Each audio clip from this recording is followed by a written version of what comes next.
مشاهدينا وحبايبنا متابعينا، لله الحمد يعني الكل يشهد داخل الكويت وبرا الكويت بأن الكويت كانت ولا زالت في الطليعة بالعمل الخيري، وهذا الفضل اللي نعتز فيه ككويتيين يعود أولا وأخيرا إلى الله عز وجل، ومن ثم بإرشاد سيدي حضرة صاحب السمو صاحب اليد البيضاء قائد العمل الإنساني سمو أمير البلاد الشيخ صباح الأحمد الجابر الصباح حفظ الله ورعاه، وأيضا بجهد دؤوب لجمعيات وهيئات خيرية منتشرة داخل وخارج دولة الكويت. فقرتنا هذه إن شاء الله مشاهدينا راح نتوقف عند أحد أهم وأبرز الجمعيات، وهي جمعية إحياء التراث، اللي راح نتحاور معاهم ونتعرف على أنشطتهم مع ضيوفنا الكرام في هذا المساء اللي جمعنا معاهم على الخير والمحبة والمعزة. بداية نرحب بالشيخ ماجد الشيباني وهو رئيس لجنة الدعوة والإرشاد بجمعية إحياء التراث فرع العرضية. مساء الخير شيخ ماجد. مساء النور، حياك الله وسعيد باللقاء معك. احنا اسعد، بارك الله فيكم، شكرا الله لكم.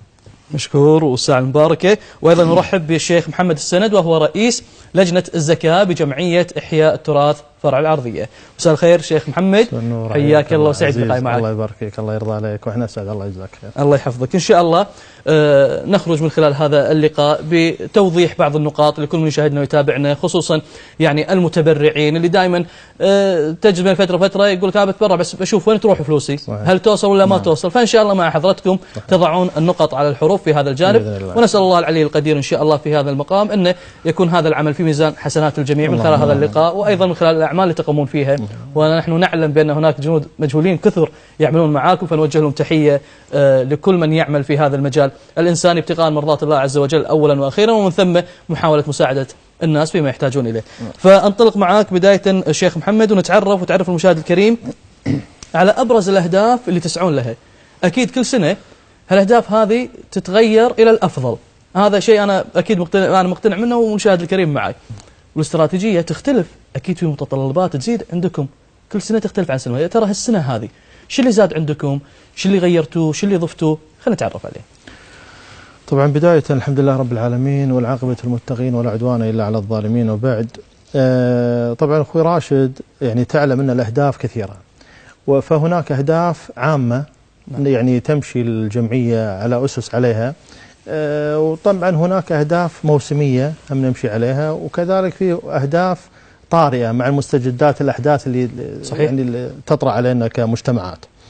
من الأهداف طبعا العامة اللي عندنا اللي نحن نسعى إلى يعني إلى نشره، اللي هي طبعا نشر الإسلام الصحيح الذي يعني رسمه لنا النبي صلى الله عليه وسلم وفق نهج سلف هذه الأمة، اللي هو الإسلام الصحيح. لما أقول صحيح أحط تحت صحيح كذا خط. وكذلك محاربة أو نقدر نقول محاربة البدع الطارئة اللي تدخل على مجتمعاتنا، وهذه المنكرات وهذه الانحرافات، محاربتها يعني بالتي هي أحسن وبالحسنى. هذا طبعا هدف ثاني بالنسبة لنا. وكذلك الأهداف، هذا شيء طيب، معناته أن حضرتكم متابعين لكل طارئ، لكل شيء مستحدث، لكل يعني بدعة موجودة خصوصا في عصر السوشيال ميديا والأمور هذه كلها، فأنتم متابعين لهذا الأمر. طبعا أكيد. طبعا احنا الآن يعني من يعني ما يخفى على مقام حضرتك، يعني الآن من أكثر الأمور اللي احنا الحين نحاول أن نحاربها اللي هي طبعا الأفكار المتطرفة الطارئة الآن. نعم. سواء اللي تشوه صورة الإسلام والمسلمين. طبعا أكيد طبعا السنة النبوية طبعا، ومجالها وسيع، واحنا داشين معاهم يعني بإذن الله في على ما قالوا في قتال في جميع سواء بانستغرام، سواء بتويتر، سواء بالمحاضرات في المساجد وفي التلفاز وفي الإذاعة. لكن قتال محمود، قتال للتصحيح. طبعا أكيد ما في كلام ما في كلام. لا طبعا أكيد القتال السلمي طبعا. نعم. أكيد. طيب. طبعا ومن أهداف الجمعية اللي هي المساعدة، طبعا هذه أهداف يعني استراتيجية بالنسبة لنا، اللي هي مساعدة الفقراء والمحتاجين خاصة داخل الكويت، وأركز على داخل الكويت. إذن الأولوية داخل الكويت. طبعا أكيد بلا شك. جميل. وطبعا الفائض اللي يكون موجود في اللجنة بالتنسيق مع اللجان القارية الأخرى، نقوم بمساعدة الدول المنكوبة، الدول الفقيرة، الدول اللي يعني طرت عليها كوارث نسأل الله عز وجل أن يرفع عنهم سواء القريبة أو البعيدة. نعم. وكذلك يعني إقامة، ما أقول أخيرا ولكن على أساس نختصر الوقت، إقامة المستشفيات والمدارس. ما شاء الله. طبعا كثير من الناس يفكرون أن يعني يعني اللجان الخيرية بس همها أن توكل الناس، نعم، أو تشرب الناس. إيه؟ طبعا احنا عندنا بالمرتبة الأولى يعني تغذية الفكر، هذا بالنسبة لنا أهم من تغذية البطون. البطون ولله الحمد ما حد يموت. نعم. يعني أكثر الدول ولله الحمد فيها الخيرات، يعني شيء يعيشه وكل واحد على قدر. لكن تعلمونهم، أي طبعا عندكم ورش عمل لهم، تعلمون مهنة. طبعا احنا جايينك الحين في عندنا حتى بالكويت سوينا الأسر المنتجة الآن بالكويت ما شاء الله. طبعا الحمد لله مشاريع قادمة نفس ما قلت، الأهداف كثيرة ومتجددة، راح نحكي عنها، راح نسولف عن المشاريع، راح نسولف عن بإذن الله. أيضا بنفس هذه النقطة شيخ ماجد، شنو حاب تتكلم أيضا وتضيف في حول الخطط والاستراتيجية والأهداف؟ ما شاء الله، هل جمعية التراث متطورة فيها شباب مستمر؟ يعني الله يبارك بالموجودين بالتأكيد، لكن تعرف كل زمان له فكرة، له جيله، له اهتماماته. فاليوم أنتم كجيل وكلجنة تهتمون بهذه النقطة، أنكم تستقطبون الشباب، شنو أفكاركم الجديدة اللي ممكن نضيفها إحنا على أرض الواقع تخدم الناس وتخدم اللجنة في أهدافها؟ نعم، أولا الحمد لله رب العالمين، والصلاة والسلام على خاتم الأنبياء والمرسلين نبينا محمد وعلى آله وصحبه أجمعين. نشكركم في البداية على هذه الفرصة التي تحتموها لنا للقاء بالمشاهدين والمشاهدات، لنطلعهم على آخر وبعض ما نقوم فيه ويقوم فيه مجموعة كبيرة من الأخوة الأفاضل على مثل هذه الأعمال. أعرج على هذا السؤال أو الإيضاح اللي ذكرته أخوي أبو تركي.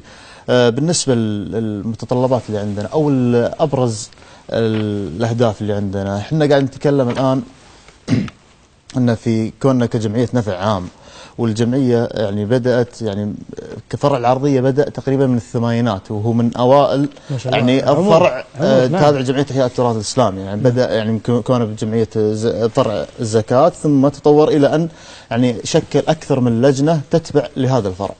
بفضل الله عز وجل يعني الأخوة وضعوا يعني بعض السياسات في النهج الذي يعني يسيروا فيه، خطوط رئيسية وأهداف عامة. ومثل ما ذكر أخونا الشيخ محمد أن هناك بعض الأهداف التي تطرأ، لكن من الأمور العامة أن نحن نمشي في خطوط متوازية، خط إغاثي، ومنها نتكلم عن إغاثة الأسر المحتاجة في داخل الكويت وفي برا الكويت، خط المساعدات، مساعدة الفقراء والمساكين سواء في الداخل وفي الخارج. شيخ ماجد بس أنا آسف بخليك تسترسل، لكن برجع على الأسر المحتاجة اللي تزوركم، ولا أيضا أنتم تطرقون أبواب الأسر المتعففة؟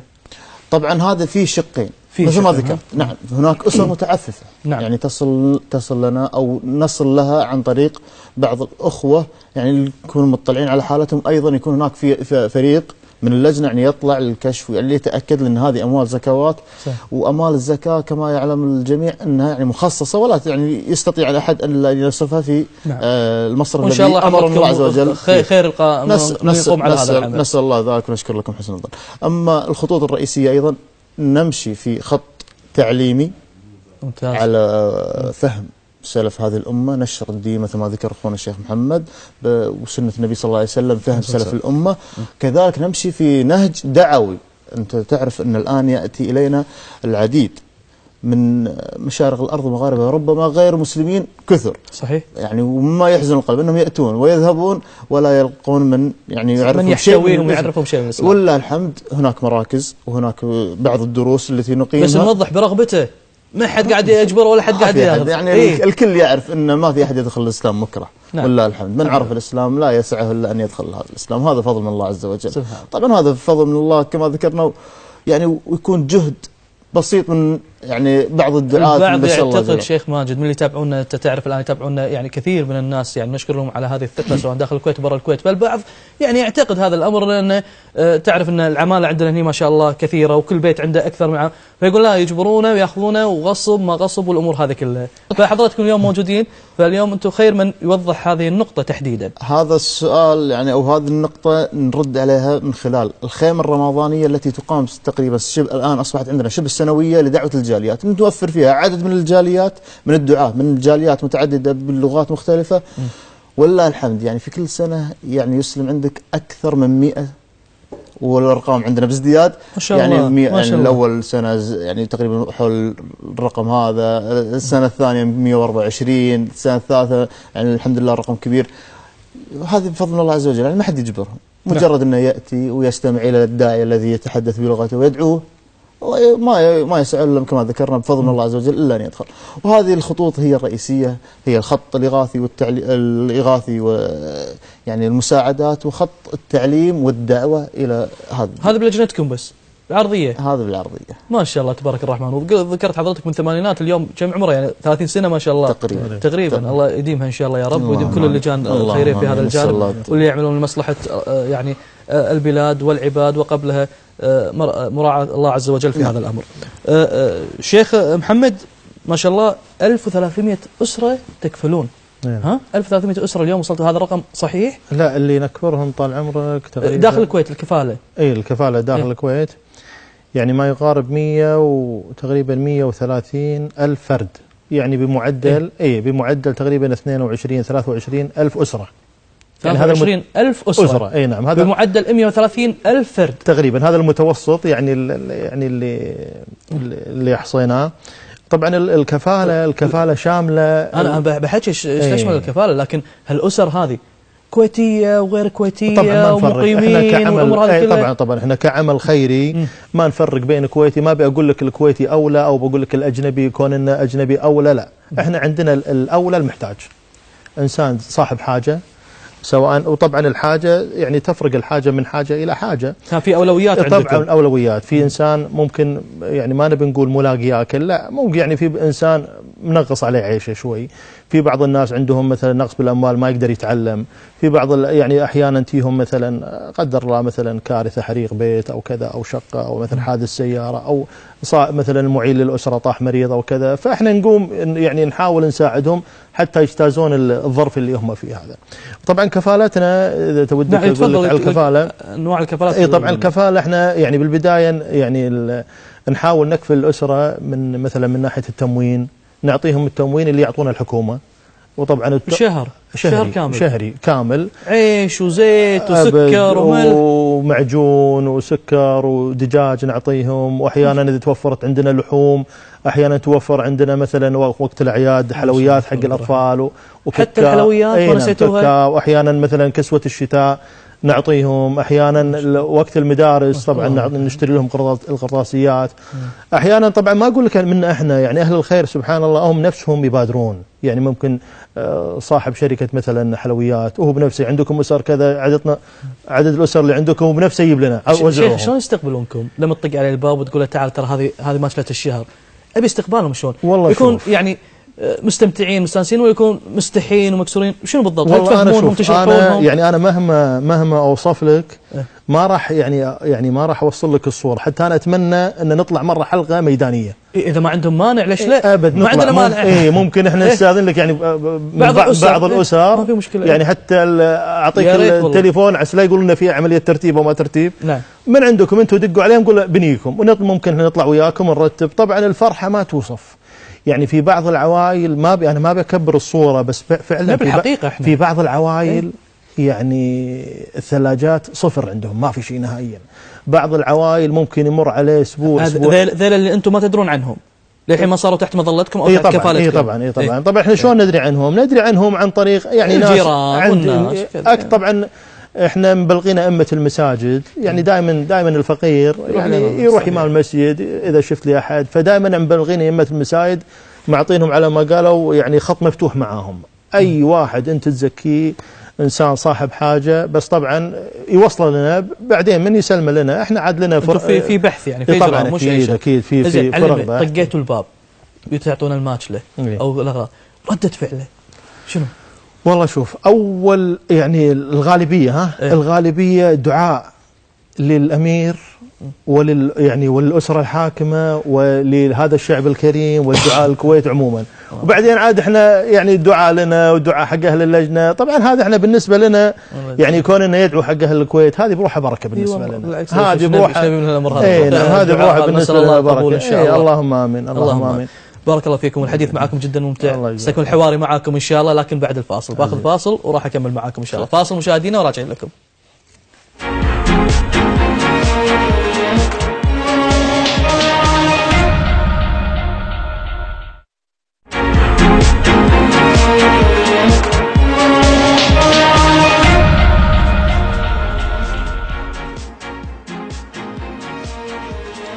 شيخ ماجد، تبي تعلق على اللي قاله الشيخ محمد على الزيارات هذه اللي تزورونها والاطفال وايضا اعتقد عندكم ايضا نساء باللجنه عدل خاصه النساء تزورهم، ها؟ في لجنه نسائيه متكامله خاصه نسائيه. هذا عمل اللجنه النسائيه عمل متكامل. بس عندكم الاحصائيات والارقام موجوده؟ اي موجوده. علمنا ايضا هم في بعد نساء كثر. تدري ليش؟ لان الناس اليوم قاعده تشوف الامانه وهذا القانون يعاقب عليه ممنوع. المتسولين اللي يكثرون بهذه الفتره، سو فتره الحر والصيف انتم عارفين اليوم، ها، واللي يروحون يطقون البيوت، نقول يا اخي وين هاللجان؟ الناس تتساءل، اللي يشوفنا ويتابعنا يتساءل، يقول يا اخي وين هاللجان؟ نشوفهم احنا يطلعون بالاذاعه وبالتلفزيون وبالصحف ونسمع منهم كلام جميل جدا، واموال وتوزع، وفي ناس تعمل من رجال ومن نساء وباحثين ويزورون ينزلون الميدان، مثل ما تفضل الشيخ محمد قال بلغوا الامام المسجد وهو يتواصل معنا. لكن الناس تتساءل لما تشوف المتسولين، احنا بغض النظر عاد هو صادق غير صادق هذا بينه وبين الله سبحانه، يطقون هالبيوت ويفترون بهالشوارع يفترون كذا، يقول لك وين اللجان؟ شو ترد عليهم بهذه النقطه؟ طيب بالنسبه وين اللجان؟ اللجان موجوده واللجان مفعله، يعني يكفي ان العاملين على اللجان ناس متطوعين، لكن يعني يحرص على هذا الامر اشد الحرص. اخوي راشد، انت تتخيل انك انت الان قاعد ماسك لك مبلغ من المال، نعم، زين، وعندك اوامر، يعني ولله المثل الاعلى، عندك اوامر من يعني رئيس او وكيل او مهما كان عندك من السلطات، وامرك بانك ما تصرف هذه الاموال الا لاشخاص معينه. هل تستطيع انك تتجاوز هذا الامر؟ لا، ما تستطيع. لكن اذا كان الامر من الله جل وعلا، كيف وانت تتعبد الله عز وجل في صرف هذه الاموال؟ نعم، طبعا لابد يكون اشد دقه. اكيد. فلا يعني احنا ما نلوم اللجان لما ترفض بعض الحالات، يرفضون بعض الحالات. نعم، ترفض بعض الحالات لانها غير مستحقه. غير مستحق. نعم، لكن ما ترفض اي حاله يعني لاعداء او من نعم. مثل ما يطلع الان واسطه او شيء. هذا الامر هذا كلام مرفوض مش صحيح. احنا قاعد والله ما عجبني شخصيته، والله بيني وبينه مش عارف ايه مشكله، ما في الكلام هذا الامر عباد، احنا نتقرب الى الله عز وجل بهذا الامر، يعني مستحيل ان يتقرب الى الله عز وجل بامر شخصي. يعني شيخ ماجد عطنا صوره اللي تقول هذا والله نرفضه، ما نقبله ولا نساعده. مثال يعني شخص يراجعكم وانتم رفضتوه، شو السبب؟ ليش ترفضه؟ عطني مثال او نقاط. طيب انا اعطيك مثال ان الاوراق اللي قدمها هذا الشخص وعرضت على لجنه البحث الحالات، زين، غير صحيح. هل تحضرك حالة كمثال نضربها؟ تفضل شيخ محمد. كان ابو احمد يمكن رئيس اللجنه. لا طبعا الحالات كثيره، يعني من ضمن الحالات اللي غير مستحقه، احنا الغير مستحقه. مره من المرات انا داش اللجنه، شفت لي مرسيدس جديد واقف عند الباب، ودشيت داخل الا واحد يعني شايل اللجنه، وين ليش ما تساعدوني؟ ليش كذا؟ انا بروح الجمعيه الرئيسيه، بروح عند فلان بشتكي عليكم وكذا، وليش ما تساعدونا؟ وانا ماني قايل جنسيته يعني، وانا مستحق وانا كذا. مش كويتي؟ لا كويتي. طيب. اي كويتي، وانا مستحق وانا كذا. طيب استريح، ايش عندك؟ قال انا حالتي غير الناس، انا مطلوب مديون بالالاف. قلت طيب شلون مديون بالالاف؟ فهمني يعني. مريض، تعالجت كذا، رحت وما ودوك الدوله شيء. كان يقول لي انا جمعت فلوس من عائلتنا كلها ودشيت بالبورصه الامريكيه وخسرت فلوسي كلها وخسرت فلوس الناس، والحين لازم تسددون عني وتسددون عن الناس. لازم تسددون عني اللي خسرته بالبورصه. قلت له طيب، قلت انت اصبر علينا اسبوع، قلت حنا احتمال كبير نفتح لنا كاونتر داخل البورصه. فاي واحد يخسر من فلوسه واللي خسر صفقات، انت قاعد تجاريه يعني. هي انا بهديه من روعه يعني. قلت احتمال نفتح هناك كذا شيء. قلت طنز علي، قلت يعني انت عرفت ان سالفتك غلط. قلت انت انسان تاجرت وخسرت بالبورصه.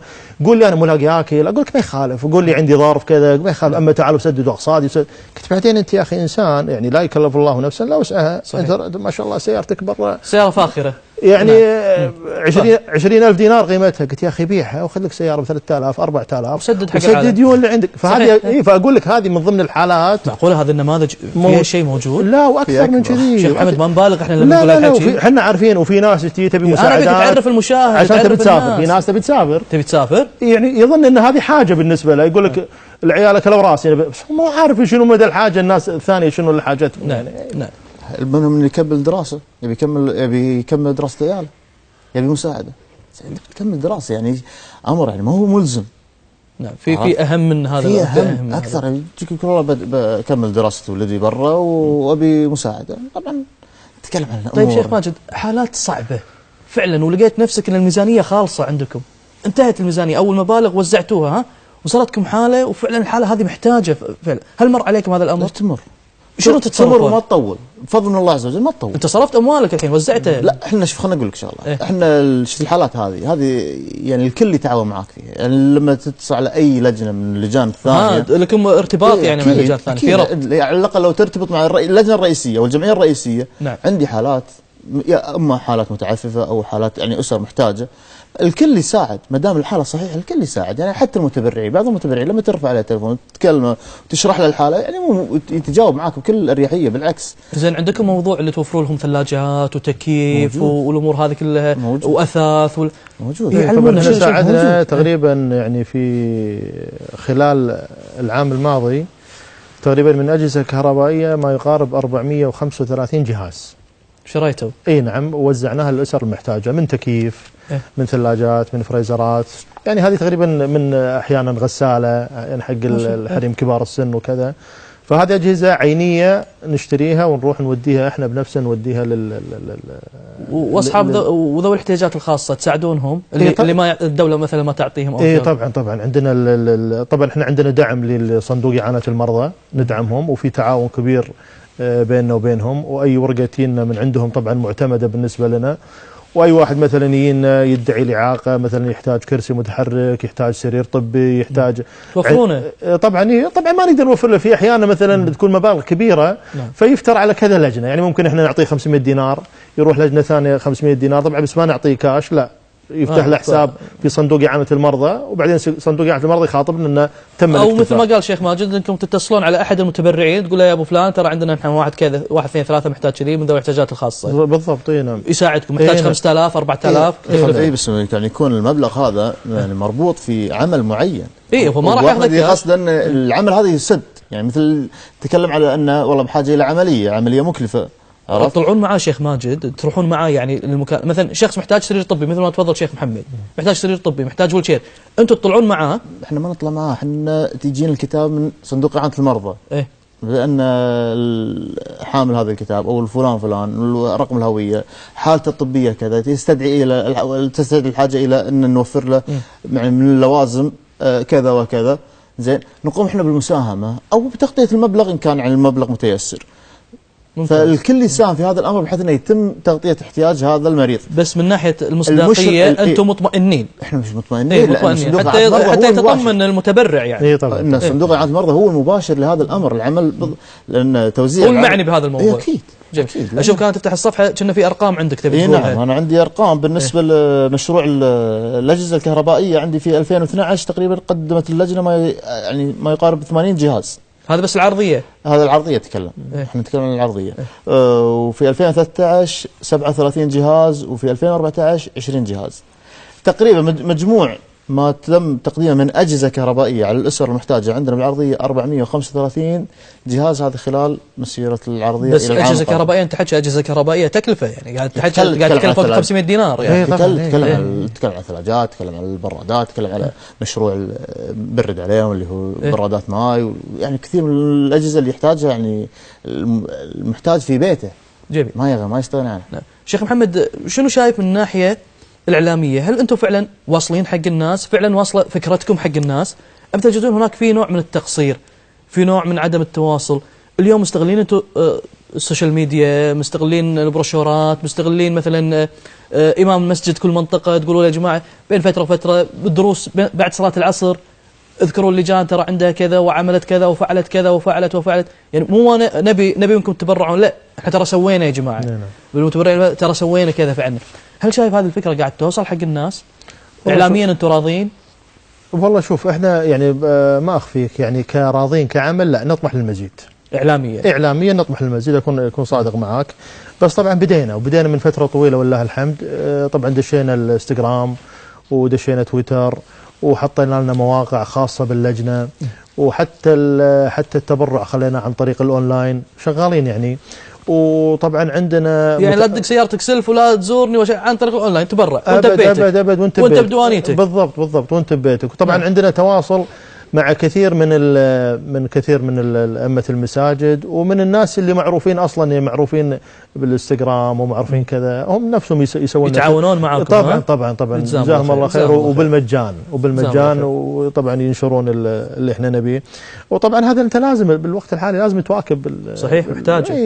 وطبعا هي يعني لو بتشوفها اقل تكلفه، وحتى بالنسبة للموظفين أقل، يعني ممكن 4-5 موظفين، الانستغرام هذا يغنيك عن 20-30 ألف واحد. صحيح. أي بالآلاف المؤلفة اللي والإعلام، الإذاعة والصحافة والتلفزيون، طبعا احنا المرئي والمسموع. طبعا احنا في كل سنة عندنا خطة إعلامية نقوم يعني من بداية السنة نقوم فيها في جميع وسائل التواصل الاجتماعي، جميع الجرايد، الإذاعة، يعني أي طبعا الحلقة هذه اللي احنا فيها الحين هذه تعتبر من ساعة كبرك من الخطة الإعلامية اللي موجودة عندنا، ولله الحمد. طبعا شفنا جدواها وشفنا ثمرتها، وطبعا الإعلام في الوقت الحالي يعتبر شيء مهم، يعني خاصة يعني أنا أتوقع بإذن الله عز وجل بعد الحلقة هذه راح تجينا اتصالات كثيرة. بعد الحلقة هذه كثير من الناس اللي عندهم لبس، اللي مو عارفين فلوس، طبعا تزيل اللبس عنهم، عرفت؟ بس تواصل مع الناس، هذا مجرد تواصلك مع الناس يعطيك ثقة. جميل. يعطي حتى الناس. شيخ ماجد، تعاون الإعلام معاكم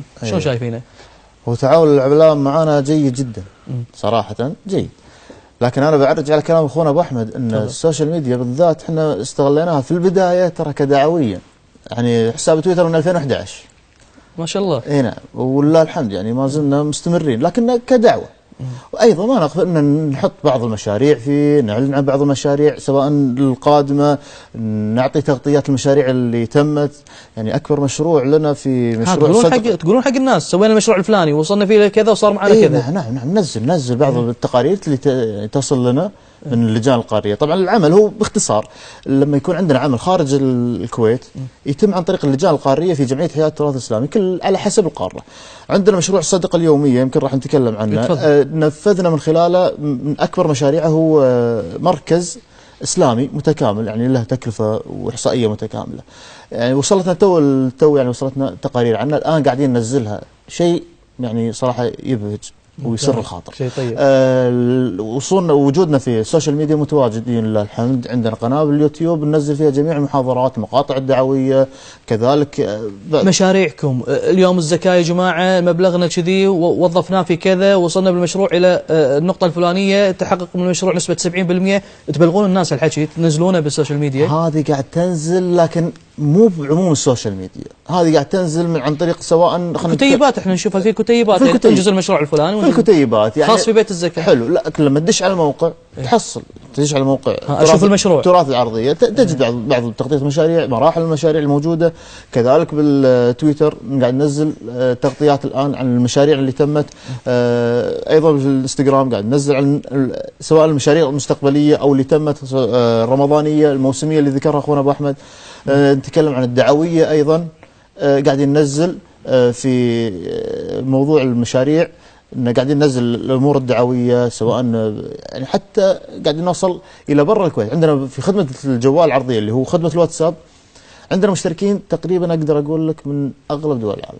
عندي مشتركين من أمريكا، عندي مشتركين من الهند، عندي مشتركين من السودان، عندي مشتركين يعني أقول لك من دول عربية وغير عربية لكنهم عرب في النهاية. نعم.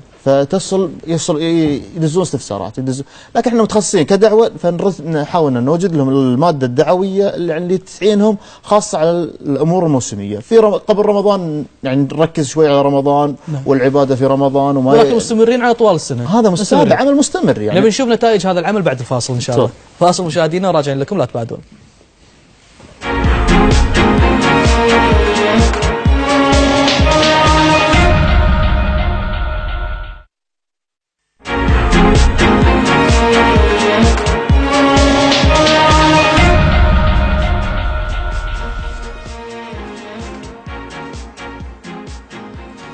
شيخ ماجد وشيخ محمد، يعني حتى نقفل هذا الملف الإعلامي، فإن شاء الله تجدون تعاون من الشباب، من شباب المنطقة نفسها، من أيضا اللجنة النسائية، الفتيات معاهم متعاونين في هذا الجانب سواء على السوشيال ميديا، والإعلام بحد ذاته أيضا متعاون معاكم في هذا الجانب. بإذن الله، والله نتمنى يكون في تعاون أكثر. هو في تعاون لكن ودنا نطمح أن يكون التعاون أكبر، خاصة أن قاعدين يعني نؤدي رسالة والرساله هذه طبعا هي رساله ساميه الكل يهتم فيها. في تجاوب يعني اللي رفعت التليفون عليهم في تجاوب معكم؟ في تجاوب اصلا احيانا بدون ما ترى تليفون ترى الحمد لله. لكن احيانا نحتاج الى بعض التنسيقات خاصه يعني مثل كقنوات تلفزيونيه نحتاج الى بعض التنسيقات بعض الامور، لكن لله الحمد يعني الغالب متجاوب معنا في هذا الامر. زين انا سالتك قبل شوي شيخ ماجد على موضوع الشباب اليوم، الجيل اختلف.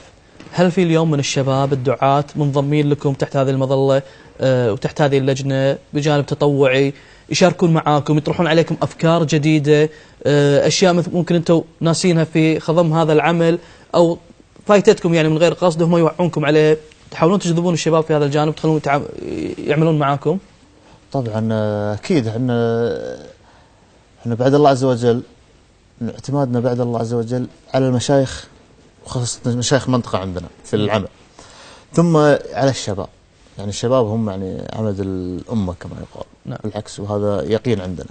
الشباب يعني ما شاء الله يعني هم ماسكين الان حلقات التحفيظ وبعضهم يعني الاشراف كحلقات تحفيظ، تنسيق الدروس، استضافه المشايخ، مرافقه المشايخ اثناء استضافه خاصه المشايخ يعني اللي يزورونا من برا الكويت ولله الحمد يعني وهم كثر، يعني حضور الحلقات، حضور الدروس، يعني التفاعل في البرنامج اللي يوضع ما بين اللجنه وما بين الشباب، يعني الحمد لله يعني هذا تفاعل كبير. ايضا اللجنه تقوم بدورها انها قاعد تدعم عمل الشباب بما تستطيع، يعني جميع ما نقدر عليه ان نوفر يعني لاعمال الشباب سواء الدعويه سواء العلميه في الرحلات. عندكم يعني ترفيهيه بعد؟ وفي ترفيهيه ترفيهيه موجوده. إيه احنا عندنا رياضيه بحريه. اي طبعا يعطيك اياها على مثل على عجاله، مثلا يوم الاحد عندنا درس بالمركز، بعد الدرس عندنا سباحه، نودي الشباب سباحه يستانسون بهالصيف.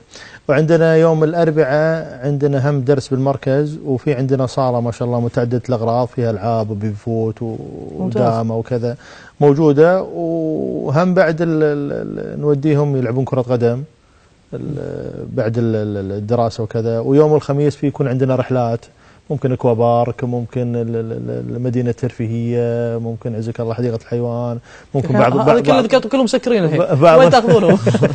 كلهم سكروا. بعض الاستراحات حديقه الحيوان سكرت، مدينه الترفيه سكرت، الاحواض موجوده ولا لا؟ بعض الاستراحات اللي موجوده.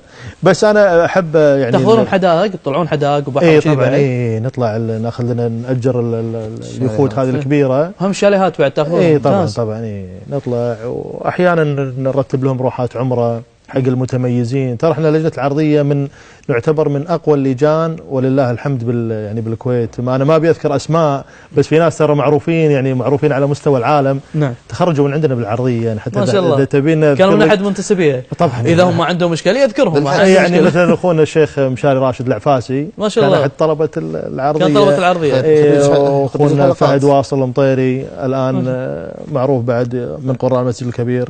خريجين شنو شيخ ماجد؟ من خريجين حلقات التحفيظ عندنا بالعرضيه. طبعا يعني حلقات التحفيظ هذه عندنا لجنه مستقله. لجنه بالحكي عنها بس بعد ما نستعرض القران الكريم. ما شاء الله بعد ما نستعرض الاسماء.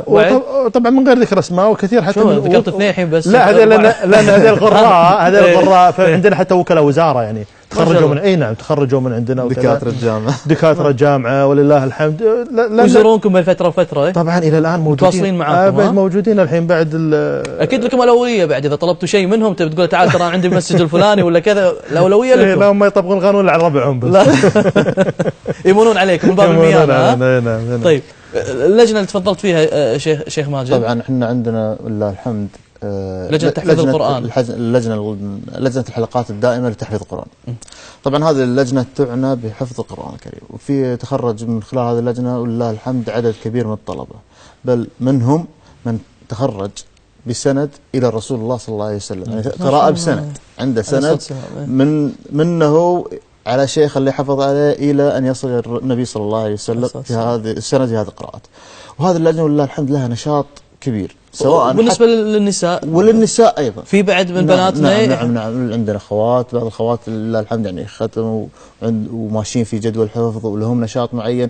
انا ما بدخل في عمل الاعمال اللجنه النسائيه، لكن اعمال اللجنه النسائيه بحد ذاتها يعني اعمال جباره ما زالت مستمره وقويه ولله الحمد وتعد من يعني. والاعمار شيخ ماجد اللي تاخذونها؟ الاعمار عندنا متفاوته، يعني في المركز اللي تكلم عنه اخونا ابو احمد هو مركز الناشئه في فرع العرضيه، مركز جنوب جلوي العربيد للناشئ. أيضا عندنا فوق الناشئ اللي هم تقريبا 15 أو من 17 تقريبا فما فوق، لهم يعني مرحلة الشباب، لهم يعني أيضا برنامج معين في المنطقة وموجود، سواء البرنامج التعليمي يكون في المسجد.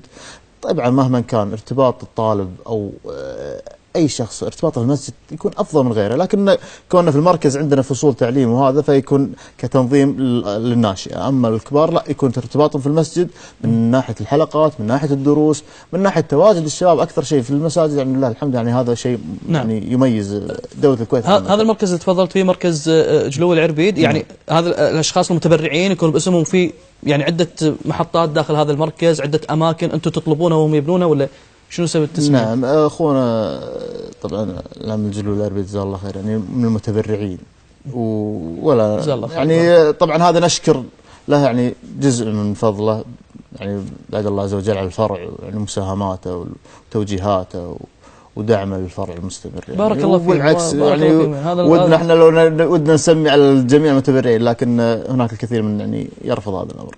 يرفضون يعني جزاهم الله خير، شيء طيب. اي نعم. يعني شيء طيب ان الانسان لما يذكر، ترى يا جماعه في بعض الناس عندها تحفظ في هذا الجانب، بينما الطرف الاخر يقول لك يا اخي بالعكس انا ابي الناس تذكر اسماء وتقول حتى تحفز الاخر. من باب يعني وبنعمه ربك فحدث، يعني من باب ان الواحد يشكر نعمه الله عز وجل ويتحدث بهذه النعمه. ولا يعني كثير من لهم افضال على اللجنه كثير، يعني من ناحيه الدعم ومن ناحيه التوجيه ومن ناحيه يعني الوقوف بجانب اللجنه في امور كثير. شيء طيب، وهذا يعطيكم الدعم بالتاكيد والاستمراريه في هذا الموضوع. وطبعا انا بالنسبه بس بالنقطه هذه يعني احب اشكر اثنين جزاهم الله خير، رحمه الله عليه العم عبد الله مسالم ابو مطلق شيخ الرشايده. طبعا هو جزاه الله خير بعد الله عز وجل له الفضل، يعني بعد الله عز وجل في بناء مركز العرضيه، ما شاء الله سرداب وثلاث ادوار، معلم صار في العرضيه الان. جزاه الله خير تبرع بجزء كبير من امواله. والاخ الفاضل الله يطول بعمره جلوي العربيد، طبعا رجل مركز الناشئه تبناه بالكامل، مصاريفه بدنيته بكل مصاريفه ما شاء الله. هو جزاه الله خير، هو اللي واستمراريته هذه ابد الى الوقت اللي احنا نتكلم، مش من اموال اللجنه، لا امواله الخاصه، بل اكثر من الاموال هذه عند الكوارث، عند اي شيء هو جزاه الله خير يدز عياله وكذا. جزاه الله خير ولد المهندس فيصل يدز شنو عندكم محتاجين، شنو عندكم كذا، فاهل الخير ما شاء الله كثر والكثير منهم يعني. بس هذول بالنسبه اي طبعا هذا شيء طيب اي يعني. والله الله يجزاهم. فهذه النقطه الان خلينا نرجع على تحفيظ القران. شايف فيه ما شاء الله اقبال من اسرنا، اقبال من ابنائنا، من بناتنا، متحفزين يعني نشطين في هذا الجانب، يكون هو من رغبته ولا يكون مجبور من خلال تعاملكم ولقاءاتكم؟ طبعا شوف احنا اللي قاعدين نشوفه بالبدايه يعني الغالبيه، ما اقول الكل، الغالبيه الاعمار الصغيره تكون مجبره بالبدايه، نكون صادقين، مو مجبر انه يبينا بطق وكذا، لا لان تعرف الياهل دائما يحب اللعب كذا، ما يحب الانقياد. ها بس الابو طبعا له نظره، في بعضهم طبعا كل واحد له نظره، في بعضهم ياي والله انا ابي هدفي ابي ولدي يحفظ القران، في بعضهم لا ياي بالاضافه الى حفظ القران الكريم ابي يعني مداركه تتفتح، قوة الحفظ عنده يزيد. فلذلك احنا دائما الطلبة اللي عندنا المتميزين في حفظ القرآن تلقاهم هم المركز الأول في المدارس. ما شاء الله. اي طبعا اي معروف عندنا فلان والله حفظ 5 أجزاء، معناته طالع الأول الثاني. فلان عندنا طبعا السنة هذه يمكن أكثر من 13 14 واحد اختموا القرآن كامل ما شاء الله. ما شاء الله. اي وطبعا في عندنا دورات مكثفة نوديهم في المدينة المنورة هناك، يقعدون لمدة تقريبا أسبوعين، دورة مكثفة من الصبح إلى تقريبا المغرب، هذه يحفظون فيها تقريبا 5 6 أجزاء يعني. الله يبارك فيهم ويبارك فيكم إن شاء الله. بتعرف على لجنة العرضية، الهيكل التنظيمي مالها تتفرع من شنو، تتكون من شنو بالضبط شيخ ماجد؟ طيب الفرع العرضية تكون من البداية من لجنة الزكاة، نعم، ثم لجنة المشاريع، ولجنة الدعوة والإرشاد، ولجنة الحلقات الدائمة، وأيضا اللجنة النسائية. يعني هذه تقريبا أبرز اللجان الموجودة داخل الفرع جمعية إحياء التراث العرضية. تحت بعض هذه اللجان يكون هناك بعض الاقسام، يعني مثل لجنه الدعوه والارشاد عندها تحتها يعني اكثر من قسم، مركز الهدايه لدعوه الجاليات، عندها قسم الدعوه الالكترونيه، عندها مركز موده، وهذا انشئ يعني اخيرا اللي هو الاستشارات الاسريه يعني بعض الخلافات اللي تحصل. انا معي 5 دقائق تقريبا 4 دقائق. الموده هذا يعني لقى ثماره، انتم لما انشاتوه اكيد انشاتوه وفق دراسه. نعم. هل جنت الثمار المطلوبه منه؟ ولله الحمد. القائم على مركز موده مجموعه من المشايخ وطلبه العلم يبتغون الاجر من الله عز وجل. مركز موده مجاني، يقدم استشارات المجانيه لوجه الله عز وجل. قد يعني عالج ما يقارب 28 حاله خلال من شهر 3 تقريبا اللي طاف الى تقريبا خلينا نتكلم على شهر 5، نهايه شهر 5 تقريبا 28 حاله. عباره عن شنو الحالات يعني اذا نذكر؟ خلينا نتكلم عن الحالات الاسريه، يعني الخلافات الاسريه. هناك تحصل بعض الخلافات الاسريه ولربما يعني فيها بعض الاسباب، يعني يقوم الشيخ يحلونها، يحاول انه يلم الاطراف، يوضح بعض الامور. فانا اقول لك يعني خلال من شهر 3 تقريبا الى نهايه شهر 5 او 6 يعني تقريبا عدد الحالات اللي يعني استقبلها هذا المركز ما يقارب 28 حاله. يعني بعضها يكون استقبال من خلال الهاتف، بعضهم لا يستدعي الامر انه يجلسون مع بعض وكذا ويحاول. اي نعم. وانت عارف ان الخلافات الاسريه احرص ما يحرص الشيطان على الدخول في هذا الامر، ولكن تحتاج الى بعض المختصين في هذا. لجنه المشاريع او اداره المشاريع، شنو اخر المشاريع الجديده عندكم هالسنه؟ طبعا يتكلم فيها ابو احمد كونه تو جاي يعني من مشروع. لا طبعا على عجاله، يعني احنا الحمله اللي قمنا فيها السنه هذه مشروع الصدقه اليوميه. الصدقة اليومية عبارة عن ايش؟ اعطيك بس فكرتها على السريع. كثير من الناس يحب اذا قام الصبح من النوم يتصدق، يبدي يومه بشيء زين، يبدي يومه بصدقة. كثير من الناس، وكان الاسئلة هذه دائما يسألوني فيها بالبيت، الاخوان، الخوات، الربع، بالديوانية، بالدوام، شنو فضل اللي يتصدق بداية اليوم؟ ففي حديث للنبي صلى الله عليه وسلم، معنى الحديث الجزء منه أن ملكان في صباح اليوم يقولون اللهم أعط منفقا خلفا. تخيل ملكين خاصين يدعون لك أنت، اللهم أعط منفقا خلفا، اللهم أعط ممسكا تلفا. عرفت؟ ففي كثير من الناس يقول لك انا ابيها دفعه بلا، سبحان الله بطلع سيارات برا شيء، خلها دفعه بلا تصدق ان شاء الله الله عز وجل يدفع عني هذا البلاء. فاحنا ايش سوينا؟ كان عندنا في السابق كان في حصالات نوزعها، طبعا بعدين الحصالات صار في اشكاليه، منعتها الشؤون اللي استغلال صار من كثير من الجهات، امنعوها. سوينا احنا بديل على طول لما نقول لك نواكب الاحداث، سوينا البديل اللي هي الصدقه اليوميه. الصدقه اليوميه يا تدفع كل يوم 100 فلس، طبعا صعبه تجينا كل يوم تدفع 100 فلس وتمشي، بس عن طريق اونلاين. اي قلنا لا، تجي تستقطع 36 دينار ونص مره واحده تدفعها سنه بنيه اخراجها يوميا 100 فلس، كل يوم تطلع 100 فلس. او انك تستقطع شهري 3 دنانير، تروح البنك تستقطع شهري 3 دنانير تصير 36 دينار بنيه اخراج. انت نيتك حاط والله انا صدق اعطيتكم اياها الفلوس، بس كل يوم ترى نيتي بطلع 100، يعني معناته انت كل يوم قاعد تتصدق، كل يوم قاعد تدفعونها كل يوم عنه. اي طبعا احنا قاعد على حسب الاولويات، وطبعا لقى نجاح كبير المشروع. طبعا ابرز مشاريع الصدقه اليوميه اللي توني تكلمت عنه وعلى عجاله هو المركز الاسلامي في كمبوديا. طبعا نتكلم عن المركز الاسلامي. المركز الاسلامي يضم مسجد مساحته 13 ب10، تم حفر بئر وجلكم الله دوره مياه، سكن الامام، فصول دراسيه، سكن للطلاب. كله على حسابكم؟ هذا مو على لجنه العرضيه، هذا على حساب المتبرعين. هذا حساب متبرعين. الصدقه اليوميه هذا مشروع واحد ترى. طبعا المشروع يعني تكلفته مو مذكوره عندي، لكن المشروع اذكر انه كان يعني ضخم شوي. مساحه اجماليه تقريبا ما يقارب 740. يعني نتكلم عن مشروع متكامل يضم هذا الامور. هذا بس مشروع واحد، يعني ترى تونا يعني واصلتنا تقارير، فاحنا علاقات مرتاحين منه. بارك الله فيكم.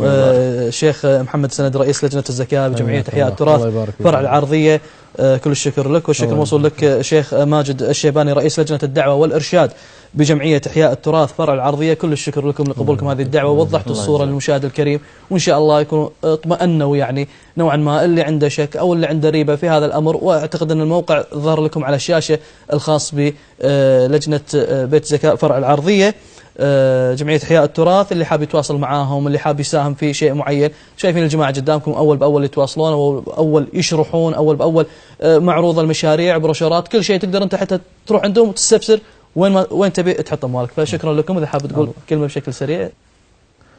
طبعا أشكر قناة الراي على إتاحة لنا هذه الفرصة اللي بينا فيها بعض أعمال لجاننا، وكذلك أشكر برنامج مساء على استضافتنا، وأشكرك أنت أخوي راشد شكر خاص. شكرا جزيلا. شكرا شيخ ماجد.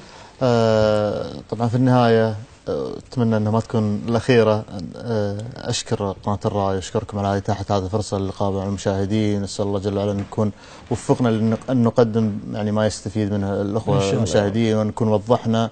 وأختم بالسؤال يعني تبادر إلى الذهن: من هو المحتاج إلى أن يقدم لهذه المشاريع؟ هل المشروع يحتاج أن نحن أن نقدم له، أم نحن محتاجين أن نساهم في هذه المشاريع؟ وأظن أن الإجابة هي الأخيرة، أن نقدم الآخر. نسأل الله جل وعلا أن يوفقنا وإياكم ويرزقنا وإياكم الإخلاص والقبول. آمين يا رب. شكرا لكم مرة أخرى، موفقين إن شاء الله. شكرا جزيلا، وتحياتنا لكل العاملين بلجنة العرضية إن شاء الله، وبارك الله فيكم بهذا الجهود ولكل اللجان الخيرية. شكرا جزيلا. إذا مشاهدينا كل الشكر، وضيوفنا الكرام مستمرين معاكم بعد الفاصل.